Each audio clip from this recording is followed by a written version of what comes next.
Europe goes to the polls in early June. 720 seats are up for grabs in the European Parliament. So, who are the likely winners and losers?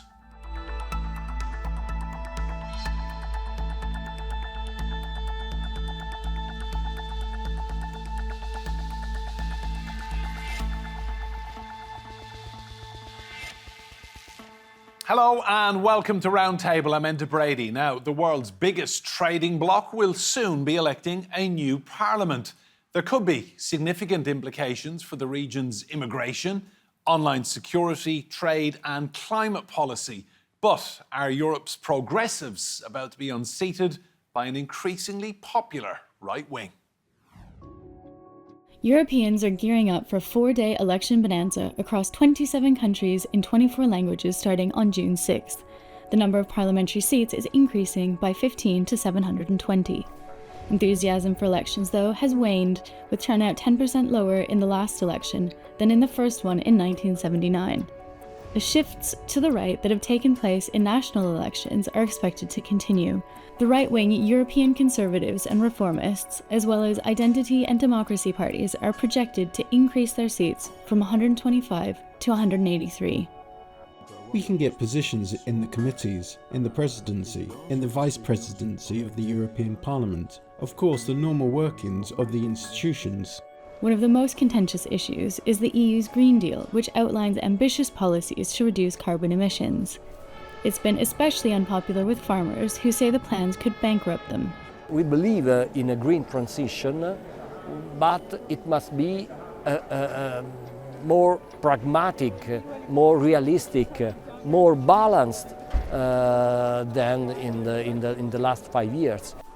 1 month ahead of elections, famous monuments across Europe lit up blue. A reminder of the vote and to stir up enthusiasm. Whoever is elected will shape critical green, immigration, and technology policy for the years ahead. Well, let's bring in our guests. Keith Pilbeam is a professor of international economics and finance at City University of London. Philippe Marliere is a professor of French and European politics. That's at University College London. Joseph Downing is a senior lecturer in international relations at Aston University. And I'm delighted to say that here with me in the studio is John McTernan, former political secretary to the British Prime Minister Tony Blair, and now a political strategist for BCW, that's a global communications agency. You're all very welcome to Roundtable. John, I'll come to you first. You've an incredible track record winning elections with Labour and Tony Blair. What does it take to win in Europe? Look, Europe's difficult because to win a political fight, you need to have a polis. It's really hard to describe what the European polis is. So what you end up is with either a mass grievance that motivates everybody, so maybe immigration, maybe cost of living, or you end up with the local domestic politics forcing its way through and using the European elections as a way of punishing the domestic government. It happened when UKIP won so many seats in the UK in one of the last of the European elections we were in. So it's a really delicate balance because what you really want are voters to take a view on the big challenges facing Europe. But it's very hard to express that with the mix of the domestic politics. So you end up with a lot of people, a lot of good professors and academics trying to interpret what the different movements mean, what the different tides mean. What do you think, briefly, is the one overriding issue that concerns European voters right now? Migration? Migration is a massive issue, but cost of living, and I think in the end, the one overriding issue is security. It could be border security, it could be homeland security, look at Ukraine. It could be cybersecurity, look at Chinese spying. But security clusters it together. There's environmental security, and there's your own cost of living hits at your own economic security. So I think security is the thread. With so many different expressions, there's ways for different parties to grab onto a little bit of that and drive it in different directions. Keith, I'll come to you. I mean, normally in elections, people talk about the money in their pocket, their wages, the economy. Do you think this European election, the first since Brexit happened, remember, do you think it's going to be a bit different this time with so many people concerned about security, as John said, and migration? Yes, I think particularly the younger generation are going to be concerned about, inflation and the cost of living crisis, which is, pretty much across Europe, and a lot of insecurity. And I believe this is the first time that a lot of youngsters will be able to vote. There are 16-year-olds that can vote in certain countries. I think in Greece, it's 17-year-olds are allowed to vote.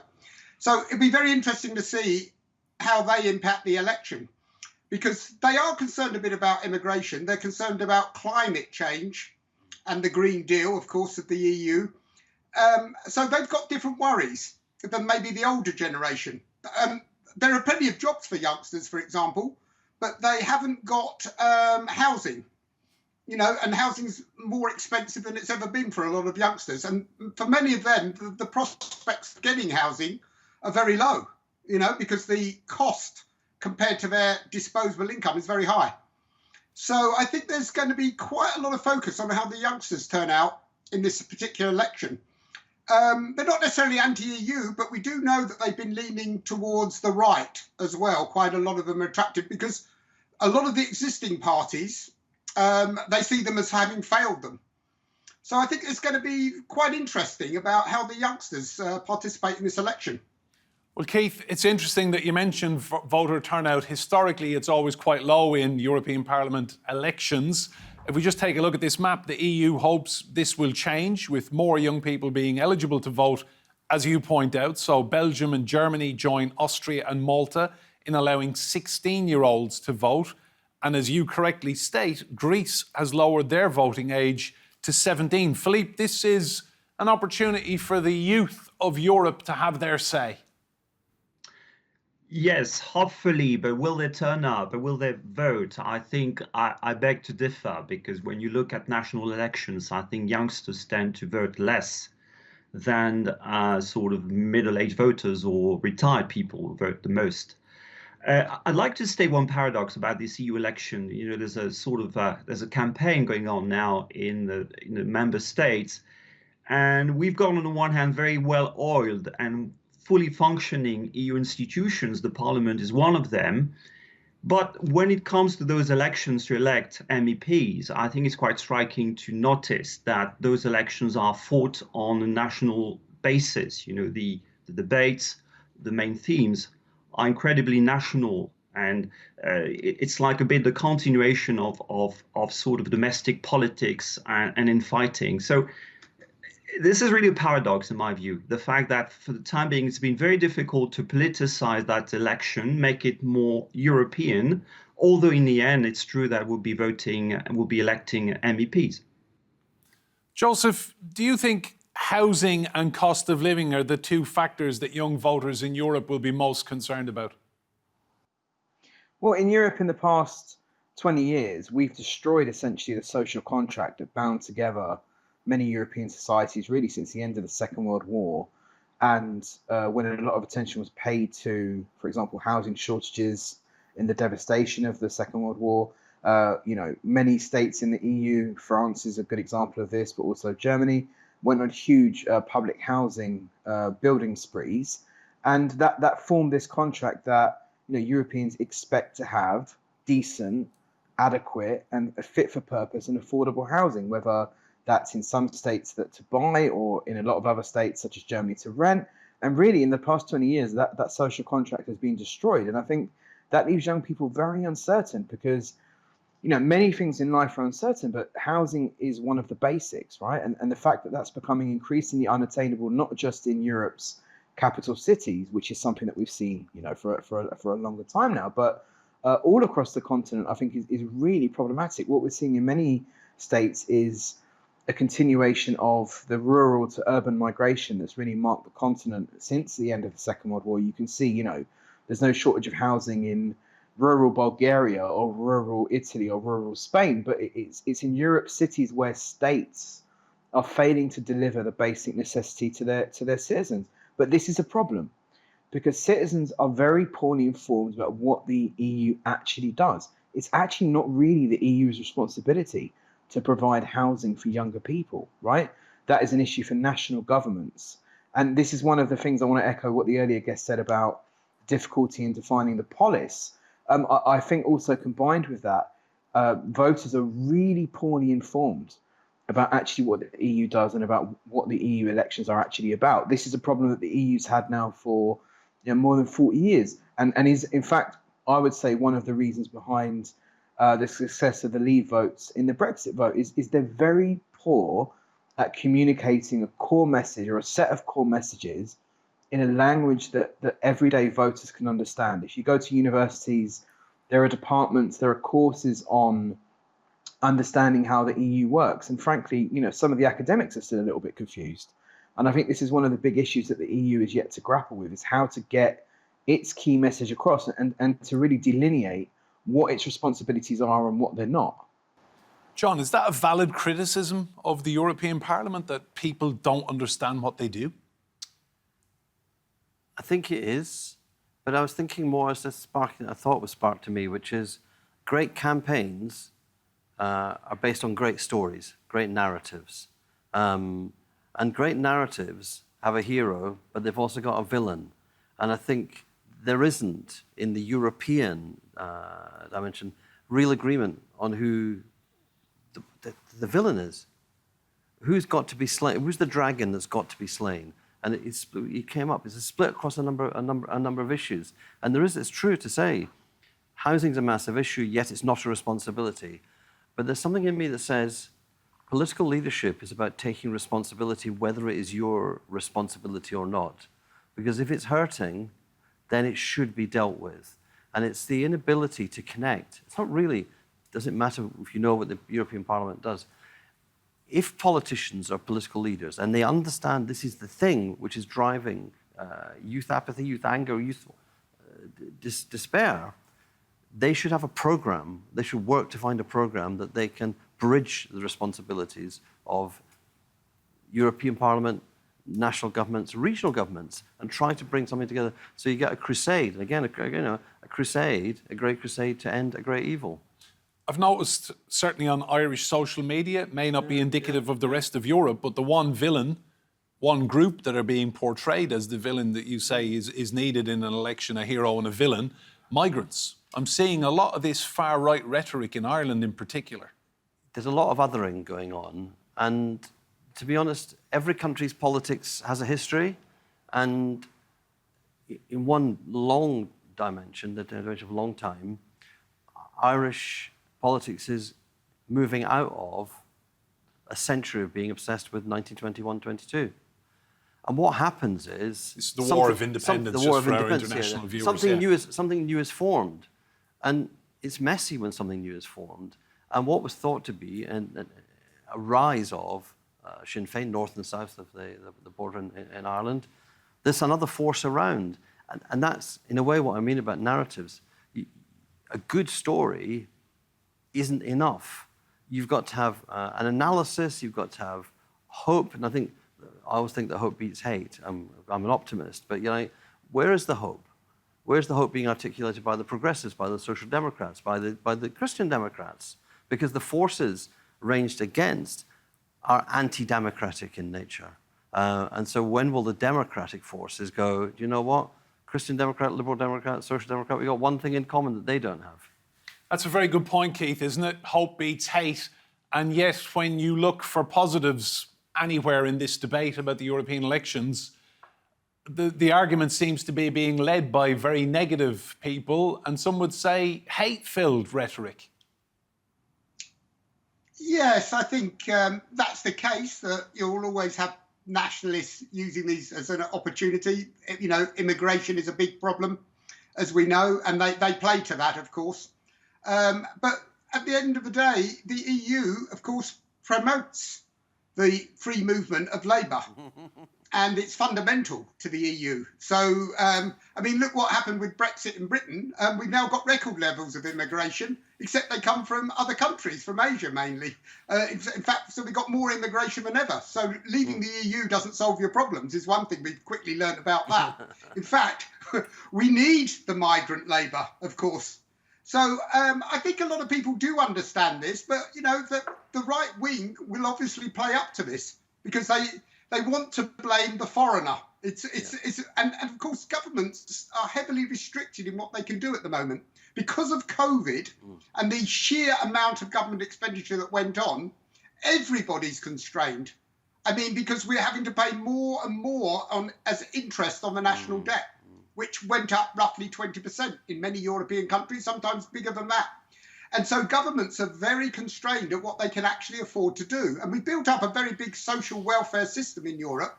And in some countries, it probably needs to be, lowered. I mean, people need to retire later to save the public finances. I mean, it's unavoidable. Otherwise, there's not enough youngsters. So a lot of these problems are not going to go away, regardless of what happens in the election. But people will exploit elections because they're also going to influence the national elections. You want to get momentum here. So I do think there will be a lot of that going on. And also, where do people get their information these days? Particularly the youngsters, they seem to get it from TikTok, YouTube, and their WhatsApp groups. And that's a problem that many politicians don't realise. But the far right are very good at exploiting those particular mediums. Well, the French President Emmanuel Macron has spelled out how significant he views these elections. A recent speech he gave at the Sorbonne in Paris, he said that Europe is mortal, it can die. Just take a brief listen to Monsieur Macron. Le risque est immense. There is a huge risk of being weakened or even relegated because we are at an unprecedented moment of upheaval in the world, of the acceleration of major transformations, and my message today is simple. Paul Valéry said at the end of the First World War that we now know that our civilizations are mortal. We must realise that our Europe today is mortal. It can die. It could die, and that depends entirely on our choices. But these choices must be made now, because what is at stake today is the question of peace and war on our continent and our ability to guarantee our security or not. Philippe, I notice in France that Marine Le Pen and her party, Rally National, that they are doing very, very well in the polls and quite likely to give the French president a political kicking. Yes, I think they're currently very largely ahead in the polls, and they will very much win that election for sure. That won't be the first time, but I think this is quite significant this time, because I think there's a new political trend across Europe. I mean, so far, or at least until the past few years, I think that the far right or far right populists were against European integration. They wanted even out of Europe. They promoted, most of them, an exit of Europe. They no longer think that. They want to stay in now. They want to stay in because they're on the rise, and they think that by getting more and more MEPs elected, they can sort of redirect Europe in a direction that they feel is best for them. So they are to stay put, and they probably will be more influential in the EU. And I think this election might be a kind of major breakthrough. We'll see a major breakthrough for far-right populists. They are in different parliamentary groups, which tends to weaken their strength altogether. But I think at least in two of them, they might really increase quite significantly their share of seats, and even coming to the level of the main parliamentary group, the Christian Democrats, EPP. So that would be a big change, because so far I think it's been the centre-right, EPP, and the Socialist and Democrats, SND, so social democratic parties on the centre-left, which have been kind of co-managing the European Parliament and Europe altogether. So I think if you've got now the sort of third force really sort of topping almost the main parliamentary group, EPP, I think that there will be some changes, and I think they want to stay put. It's just they will be very different on a number of issues. Immigration, they will certainly direct EU policies to even more restrictive policies than they actually are at the moment. So it will be a different type of Europe. In that instance, to get back to Macron's quote and speech, I think he has a point there. You know, if the main parties, and I think again of the centre-left SND and the centre-right EPP, keeps turning away from the European integration they've been sort of sounding and acting in a quite lukewarm way the past few years, I think yes, they may give a sort of boost the chances for the far right to dominate the EU altogether. Joseph, I notice with these far-right groups in Europe, they have a common dislike of migration and green policies. But then when it comes to an issue like Ukraine and Russia and the war, they can't seem to coalesce about any one particular group or outcome. So they seem to be all over the place. Completely. I mean, and that's one of the issues with political coalition building. And it's extremely difficult because even if you are, reasonably close together on the ideological spectrum, there are still a number of issues that you are distant on. And Russia and Ukraine is a good one because, the far right groups across Europe have got very different histories of relationships to Russia. I mean, the National Assembly in France, their ex-leader Marine Le Pen, who I think is still their president, was very close to Putin and has been very close to Russia and has many allegations of her being a sort of Russian stooge, as it were. I don't think it quite goes that far, but we kind of get the point here, and that's something that is really quite divisive. And I think one thing that we shouldn't overlook here is we've spoken a lot about the young voters, right? But the issues of the young don't just stay with the young. The issues of the young are picked up by their grandparents and their parents. Something that I've heard many people say is that they worry for their children and they worry that the tomorrow of Europe is not going to be as good as the today and definitely not as good as the yesterday. And to a certain extent, some of that is typical of generations and is something that, happens, that people think regardless. But there is definitely something here. If we are to have this kind of idea that we need to beat hate with hope, we need to give people something to hope for. And Macron's trajectory in France has been a very interesting one on this account because, in a sense, he's been very realistic with French voters. And he said, look, we face a lot of problems. We have to lower the retirement age to as one of your guests said, deal with balancing the books. That doesn't really give people hope. I mean, that's a real issue that politicians have, is trying to translate to voters that there are some very tough decisions to be taken, but that's extremely difficult for people to swallow. That, oh, by the way, you don't have a job for life anymore. Oh, and you can't afford anywhere to live. Oh, and now also you have to work for longer. I mean, it seems, whether it's structural or whether it's rational or not, it seems as if Europeans are getting a raw deal, and definitely a worse one than they got before. Joseph's got a point there, John, hasn't he? I mean, where is the hope if you're a young person in Europe right now? Look, I think you have to find a way to get out of the vicious circle where, as Joseph said, a lot of these problems seem to reinforce each other and they bind tighter and tighter and tighter. But say pensions are funded in some countries by pension funds, not taxation. Funds are invested. Now, those funds could be invested in African countries or in Asian countries to generate returns, to employ people in those countries, to generate industrial growth in those countries, which then takes the pressure of movement of labor, and it brings prosperity there's two ways of bringing prosperity into the country. One's invest in young people who come to live there and work there, or one's to invest in those people when they live in their own home. Finding some way, there's an old saying in development, if we don't go to them, they'll come to us.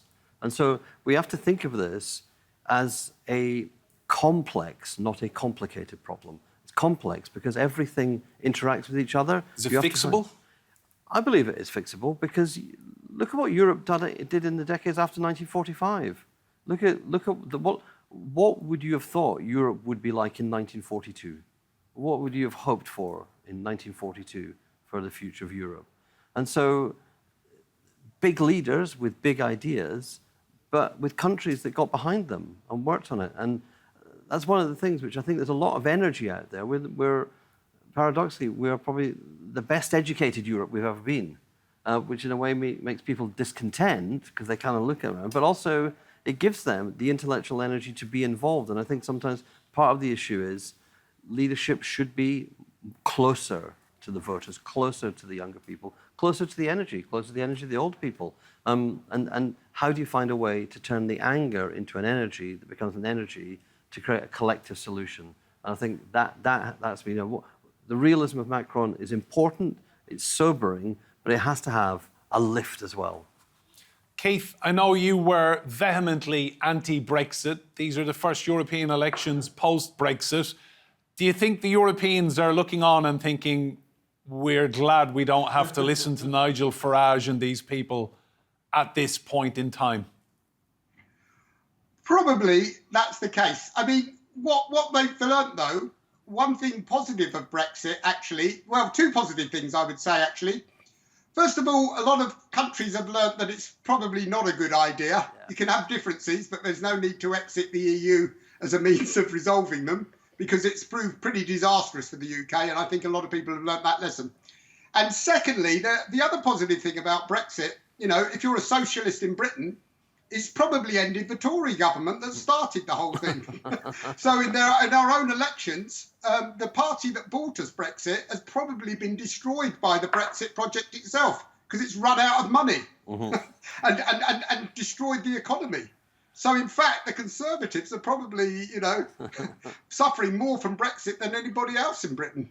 Gentlemen, the clock has beaten us. Thank you all so much. Remember, you can see more discussion and debate on our YouTube channel. Just search for Roundtable TRT World. And if you like what you see there, please do hit that subscribe button. But for now, from me and Brady and all of the team here, goodbye and thank you for watching.